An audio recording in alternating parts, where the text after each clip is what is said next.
Oda, what have you done? Hello, One Piece enthusiasts. I'm the One Piece nerd, and today let's talk about One Piece chapter 1117. And Bonnie's distorted future has created some controversy. So, before we move on to Bonnie, I want to talk about the Iron Giant. The Iron Giant, again, I'd like to believe, played a very significant part. In fact, if it weren't for the Iron Giant, the world wouldn't know about Vegapunk's message, and I don't think the Straw Hats would be able to escape. Before we move on, make sure to like and subscribe, it helps the channel a lot. Now that you have, let's begin. Talking about the Iron Giant, I like the fact that how it's still speaking to Joy Boy. It's still looking for Joy Boy's presence, it still has so much to say. It just goes to show how advanced the technology of the Ancient Kingdoms were.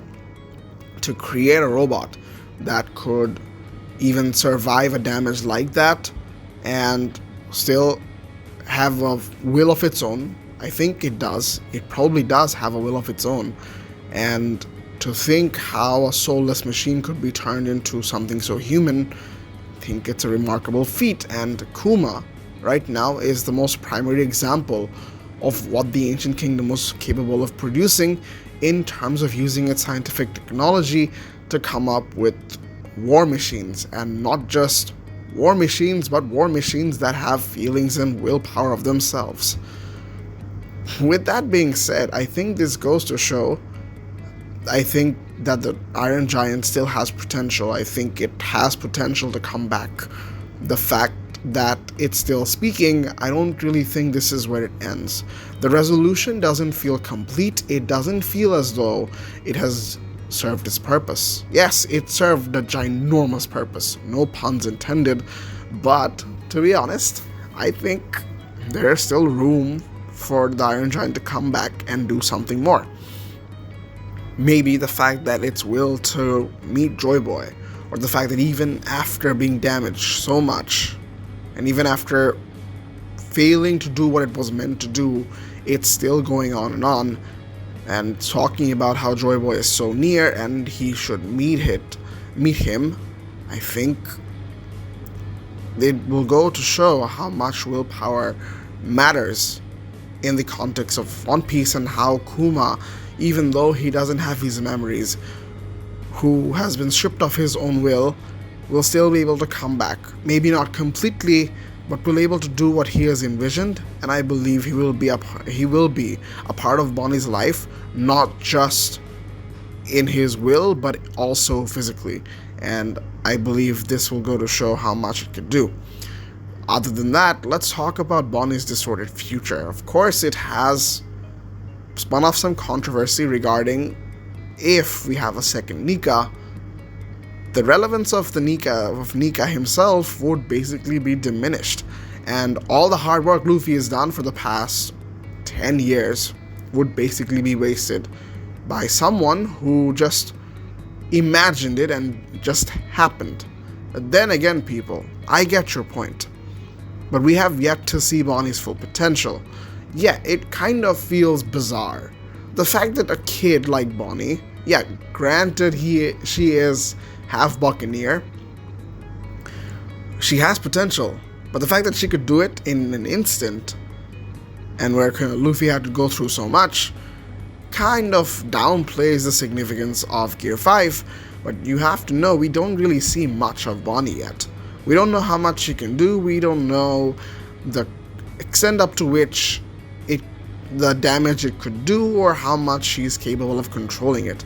And of course, the same way Luffy's Gear 5 works with him is that he runs out of stamina pretty fast.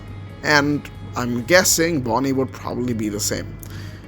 She can probably manifest it when she is feeling high in freedom. It's almost like an enhancing drug. I mean, I don't think it's appropriate to say it, but it doesn't really leave much of a room to talk about anything else. The fact that it works only when Bonnie is at full potential, or rather her freedom, her will to live, and her creativity is at its maximum, is when she can access it. I think it goes to show how significant it is, how significant of a drawback it is to actually use it for Bonnie. And of course, we have to give it to Haki. Yeah, granted, Luffy's Gear 5 is pretty strong, but without Haki, I think it would be meaningless. And I don't think Bonnie has it all. And other than that, we don't really know how much she can do. This is a point where the Straw Hats need an ally, and then they got it. They got it for a temporary amount of time. I don't think this is as accessible as Gear 5 to Luffy as it is to Bonnie, because it's not in Bonnie's nature. Maybe Bonnie's nature is something completely different. When it means distorted future, it doesn't have to be Gear 5. The reason why it is Gear 5 is because she looks up to Joy Boy, and Luffy is the reincarnation or whatever, the face of Joy Boy, and that's what she could imagine.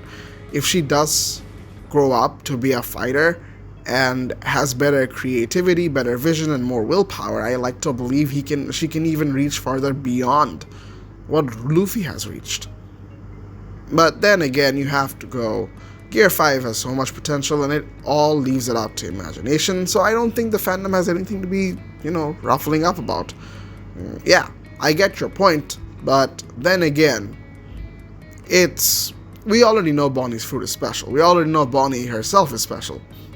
So I think giving it that much of a priority makes sense, but trust me, or I wouldn't do something that would disappoint the fandom in such a way to the point where you're building up this form for the last God knows how long, and you give it to some kid that just was lucking out on fruit and genes, and now she gets it. No, I don't think that's going to be the case.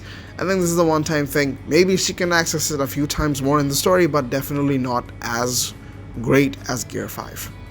That's it for the video, guys. If you guys enjoyed, make sure to like and subscribe. Have a great day, and peace.